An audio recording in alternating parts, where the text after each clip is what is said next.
За хотоодны бүтцийн талаар ярина. За хотоод нь хэвлийн хөндийн зүүн дээд хэсэгт байрладаг бөгөөд хоол боловсруулах замын хамгийн өргөн хэсэг хотоодны хэсэгт оршдог. Хотоод 25 см орчим урттай 1.5-аас 2 литр багтаамжтай сунаж агшдаг булчинтай эрхтэй юм аа. За хотоодны амсар их бие нуглуур гэж хувааж үздэг. Хотоодны шүүсийг ялгаруулах хоолны зүйлийг боловсруулдаг.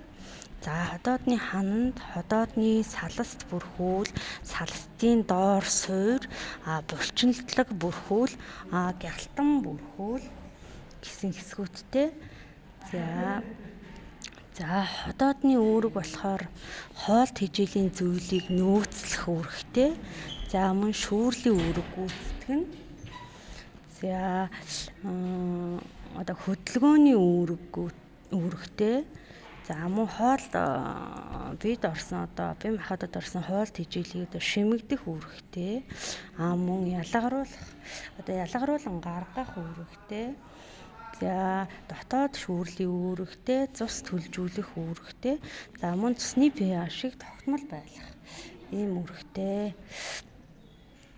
За хотоод ерөнхийдөө ер нь юутай хүчлэг орчинтай.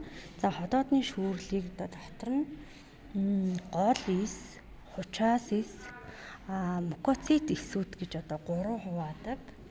За гол ис дотор юу байх вэ гэхээр уураг задлагч пепсиногийн фермент болон хемозин фермент, за уух тас задлагч липаза фермент, за сүү задлагч желатиноз байдаг.